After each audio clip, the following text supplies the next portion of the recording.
अस्सलामुअलैकुम। ये वीडियो मुझे नहीं बनानी चाहिए, लेकिन कौम का एक दर्द है। मैं चाहता हूँ थोड़ा सा शेयर करूँ आप लोगों से। अभी हमारे मुल्क भारत में इलेक्शन का दौर चल रहा है, इंतखाब का दौर चल रहा है और बहुत सारी पार्टियां हैं, वो दावे कर रही हैं कि वो जीत रही हैं, वो जीत रही हैं। असल में हकीकत क्या है? जीत किसकी होगी? जीत किसकी होगी ये तो मुझे भी नहीं पता। लेकिन मैं ये वीडियो अपने ख़ास लोगों के लिए बना रहा हूँ, सबके लिए नहीं बना रहा हूँ। मैं नहीं चाहता कि इस वीडियो पर बहुत ज़्यादा व्यूज़ आए। हाँ, ये वीडियो उन तक ज़रूर पहुँचे जो मेरी तरह दर्द रखते हैं कौम के लिए।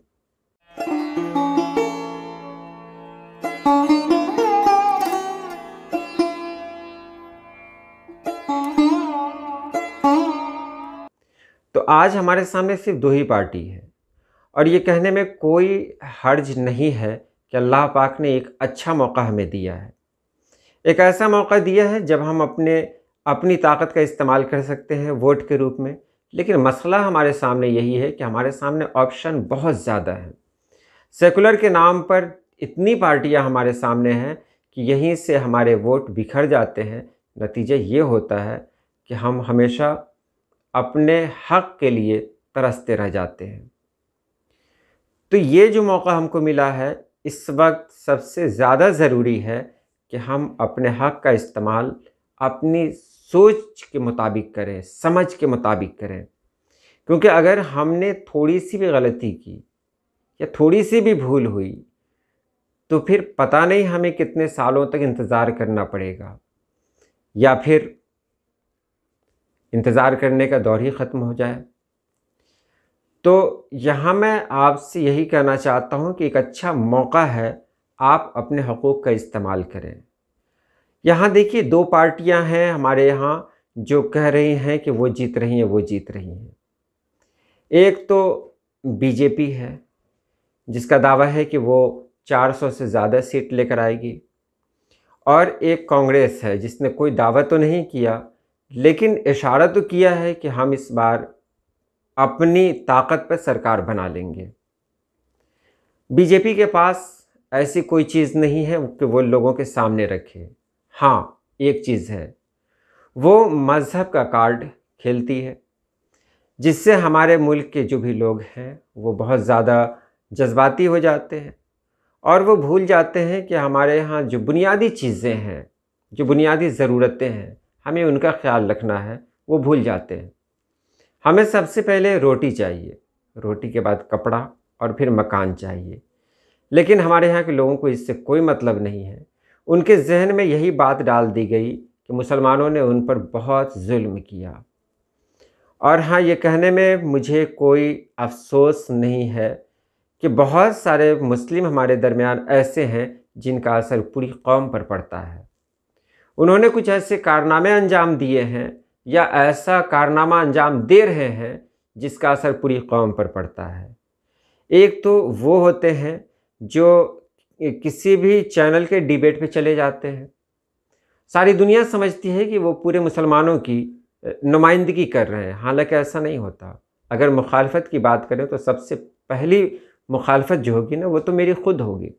मैं नहीं चाहता कि किसी जाहिल बेवकूफ़ किस्म के इंसान को किसी मुसलमान यानी मुस्लिम कौम का नुमाइंदा बना दिया जाए या समझा जाए, लेकिन ऐसा ही होता रहा है।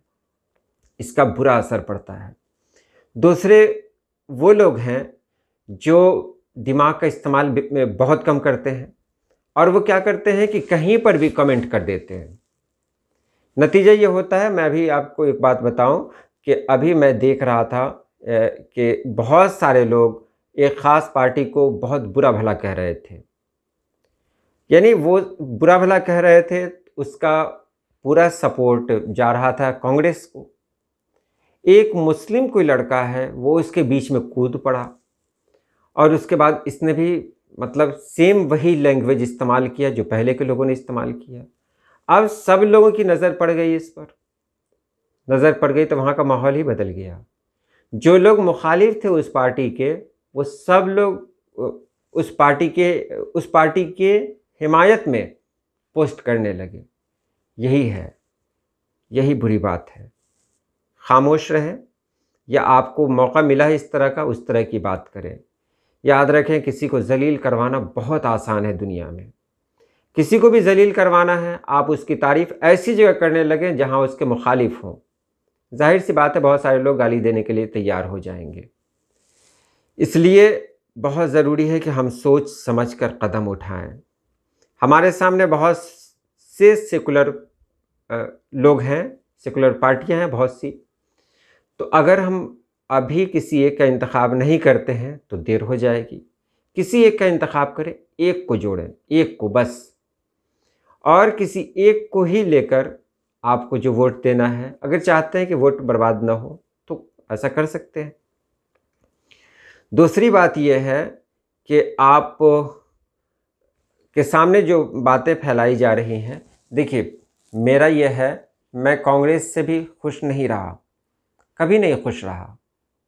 और मैंने कांग्रेस को तो कहा जाता है कि आज तक कांग्रेस को वोट भी नहीं दिया, क्योंकि हमारे यहाँ इलाकाई वोटिंग चलती है।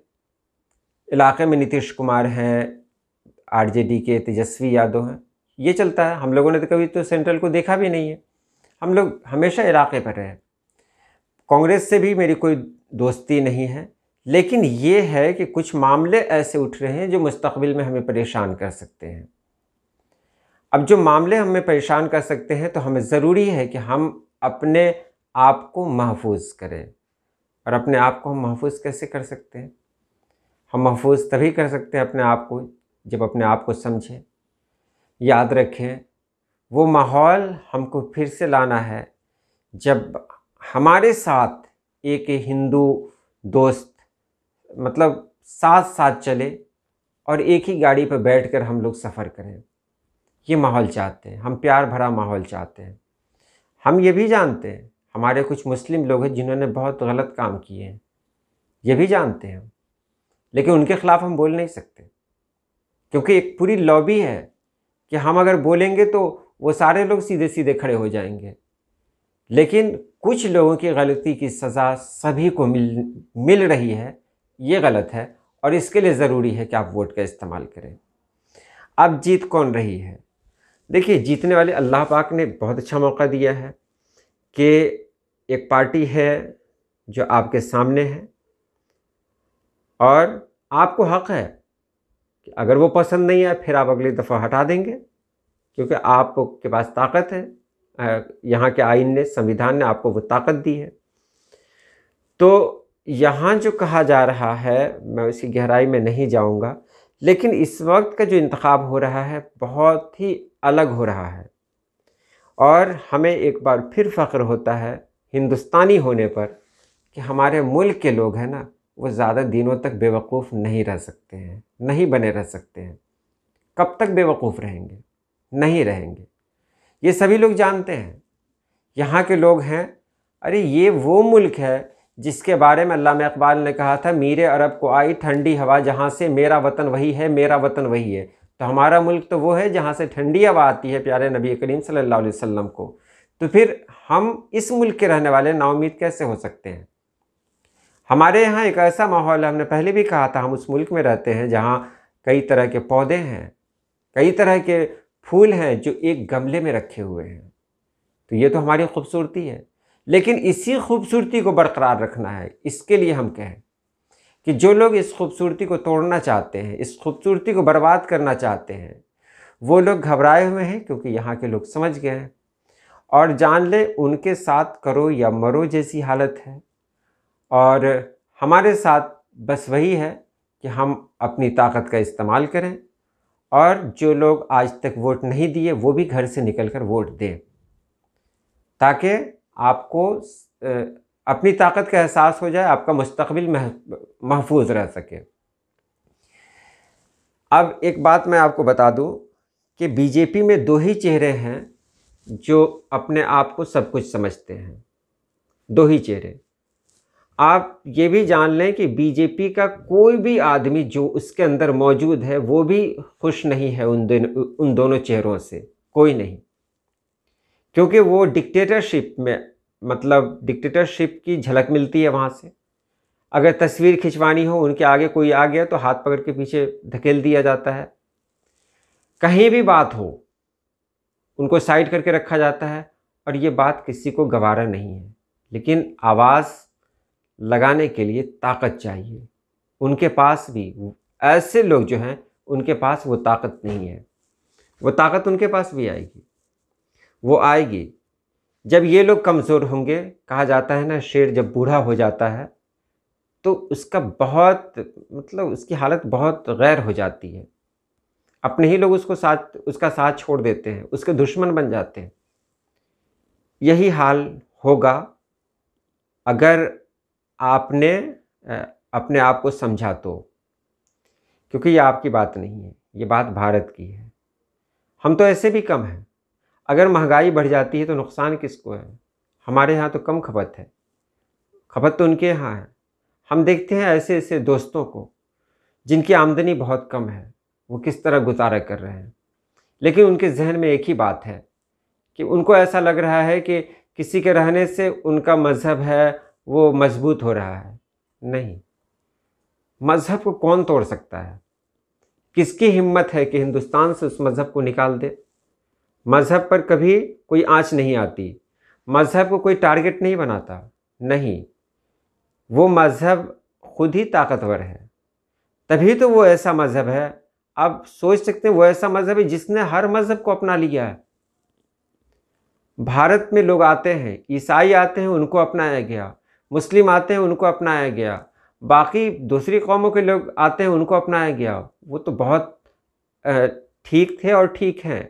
कुछ लोगों ने उनके जहन में जहर घोल दिया। नतीजा ये हुआ कि उनके सबसे बड़े दुश्मन अगर नज़र आने लगे तो वो मुस्लिम। क्यों? उनको लगता है कि मुसलमानों ने हुकूमत की। हुकूमत मुसलमानों ने नहीं की थी। अकबर हो या बाबर हो, चाहे कोई भी हो, ये लोग सिर्फ एक बादशाह थे। इनका इस्लाम से कोई लगाव नहीं था। हाँ, इत्तफाक कर सकते हैं कि ये लोग इस्लाम को मानने वाले थे, लेकिन इनका जो मामला था, जैसे बाबर यहाँ किसके बुलाने पर आया? गैर मुस्लिमों के बुलाने पर आया, और आया तो उसने यहाँ मतलब यहाँ हुकूमत की, तो उसमें इस्लाम कहाँ से आ गया? बताइए। तो ऐसा कोई जहाँ इस्लाम आ गया हो, लेकिन हमारी तारीख को बदल दिया गया और यहाँ के लोगों को एक नई तारीख, एक नई हिस्ट्री बताई जाने लगी। नतीजा ये हुआ कि ब्रेन वाश हुआ, इनका ब्रेन वाश हुआ, और इन लोगों ने मुस्लिम को ही अपना दुश्मन बनाया, अपना दुश्मन समझा।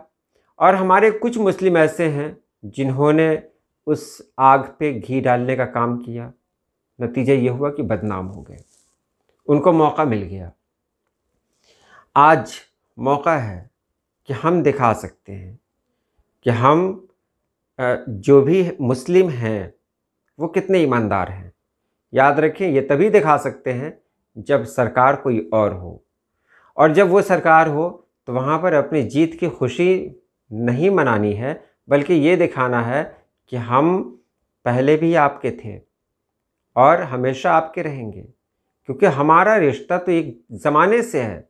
हम अगर खाना काबा में जाते हैं तो पता है क्या कहा जाता है? हिंदी कहा जाता है हमें, हिंदी। तो वहाँ के हिसाब से तो हम यहाँ हैं, वहाँ के लोग कहते हैं हमको हिंदी, और हिंदी वाले ही हमको हिंदी नहीं समझे। तो कितने अफसोस की बात है। तो एक मौका है हमारे पास, वो मौका ऐसा है जिसमें हम बता सकते हैं, दिखा सकते हैं कि हम इस बार अपने मुल्क की फ़िज़ा को किस तरह बदलेंगे। और हाँ, बदलेंगे इंशाअल्लाह। सब लोग अगर एक रहे तो बदलेंगे। तो बस यही एक पैगाम है आप लोगों के लिए। हो सके तो ये पैगाम दूसरों तक पहुंचाइए, पॉजिटिव रूप में, जहरीला अंदाज नहीं, क्योंकि बहुत आसान है किसी को जिताना, किसी को भी हराना। आप ये देखना चाहते हैं फ़लाँ पार्टी जीत रही है, तो कुछ चैनल्स हैं जो हमेशा उसी को जिताता हुआ दिखाएंगे। ये जानना चाहते हैं कि फ़लाँ पार्टी जीत रही है, तो दूसरे चैनल को देखें, वो हमेशा उसी को जिताता हुआ दिखाएंगे।